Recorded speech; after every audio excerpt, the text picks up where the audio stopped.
Bueno, dentro de los objetivos de una APL se considera mejorar las condiciones productivas y ambientales. ¿En términos de qué?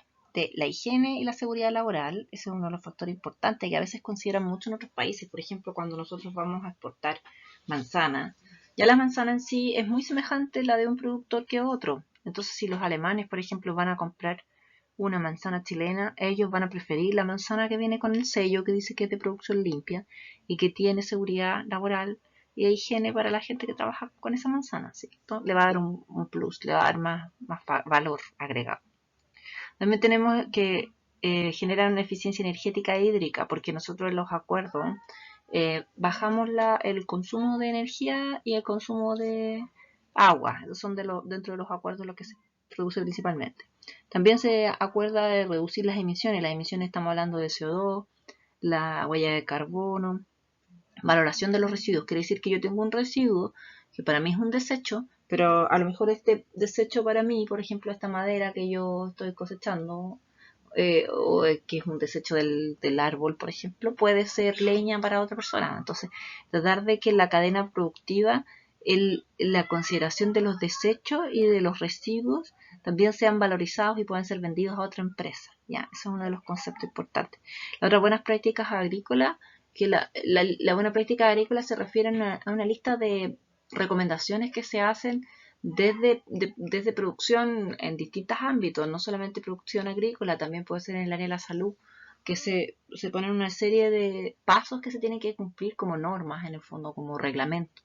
Entonces, por ejemplo, que se lavarse las manos antes de entrar al laboratorio, ordenar los materiales del laboratorio, dejar en un lugar donde corresponde el laboratorio limpio y ordenado antes de irse, porque después cuando uno vuelve puede estar confundido y puede un material que está sucio confundirse con uno limpio y puede que haya una intoxicación de alguna persona o de algún ser humano, digamos, ¿ya? Entonces, todo eso tiene que ver con las buenas prácticas agrícolas, que hacen, bueno, y buenas prácticas en general, que hacen que el sistema sea más ordenado, sea más metódico y pueda ser más verificado también, para que no hayan tantos errores y no hayan tantas posibles contaminaciones.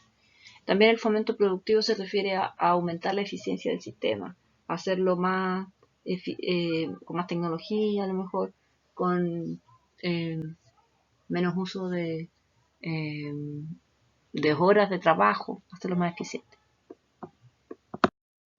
Otro objetivo de una PL es generar sinergias o economías de escala entre los distintos personajes o entes que pertenecen a este negocio, donde de esta forma se favorece el cumplimiento de las normativas ambientales con la idea de aumentar la productividad y la competitividad de la empresa, ¿ya? Entonces, por ejemplo, si nosotros tenemos un productor que va a comprar fertilizante, va a tener un precio, ¿cierto? Pero si nosotros asociamos a los agricultores a 10 o 20 o 15 agricultores, los precios que ellos van a poder conseguir para las materias primas van a ser menores.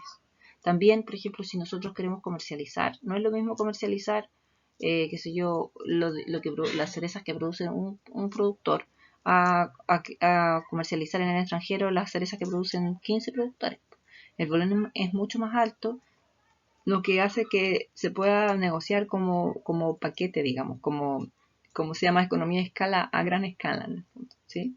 Entonces, ayuda tanto a comprar las materias primas como después a la comercialización, ¿ya? Y también el hecho que nosotros tengamos las normas, que cumplamos con las normas, que seamos más ambientalmente amigables y también con las normas de seguridad, cumpliendo con las normas de seguridad, entonces también podemos ser más competitivos en el sistema, en el mercado. Chilenas de producción limpia existen 4 normas oficiales que permiten orientar el desarrollo de esta empresa, de esta producción limpia, ¿ya? Entonces, están relacionadas con el tema primero el tema del diagnóstico, el seguimiento, el control y la certificación final, ¿ya? Entonces, estos acuerdos de producción limpia tienen, por ejemplo, la primera norma vendría a ser la 2797, que fue un acuerdo de producción limpia que está relacionado con el tema de las especificaciones. Después la otra norma, la 2807, que es un acuerdo de producción limpia, está relacionado con el diagnóstico, cuál es el problema, digamos, después ver el seguimiento y el control que se va a realizar. la evaluación final y la certificación del cumplimiento, ¿ya? La otra norma es la 2825, que tiene que ver con los requisitos que tienen que tener los auditores que van a hacer esta evaluación final. Y después la norma 2796, que está relacionada con el vocabulario que se aplica en el sistema de certificación. Bueno, dentro de los APL y los sectores comprometidos, los APL no solo se producen, o los acuerdos de producción limpia no solo se producen para la área de la agricultura, que es la que he nombrado, sino que también en otras áreas, como por ejemplo en el área de minería, en manufactura, en construcción, en el área pública, en las escuelas, en la enseñanza, en la parte gastronómica, en transporte, también se puede mejorar los sistemas, en comercio, al por mayor y en por menor. En los sectores comprometidos, por ejemplo, aquí tenemos el tema de la agricultura, tenemos acuerdos de producción limpia, por ejemplo, en el sector de frutilla, que son varios frutilleros que se juntaron y coinciden que están en toda la misma región, la región del Maule, y por ejemplo tienen el secano costero, tienen la condición de que no tienen condiciones de riego.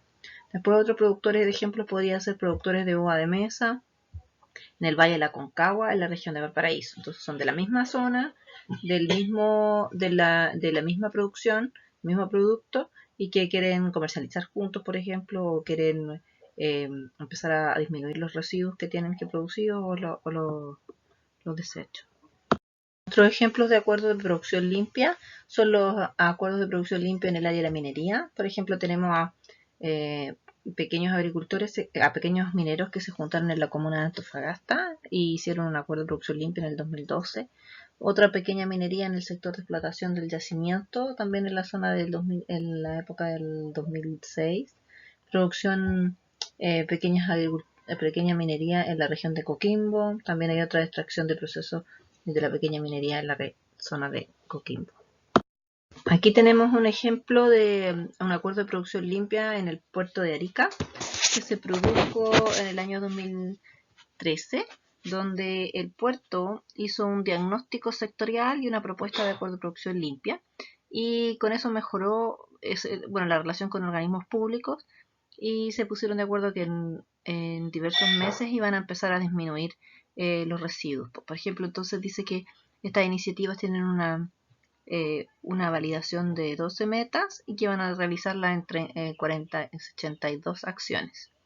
Después, en el 2015, se inició que formalmente la APL se firmaron las distintas empresas adheridas al acuerdo y se hicieron presentes el inicio del proyecto. Ya después, a un año de avance, al 2016, el avance entonces comenzó con que ya estaban casi el 80% de los cumplimientos de las metas, así que en el fondo es sumamente eficiente en tan prontos a cumplir con las metas finales.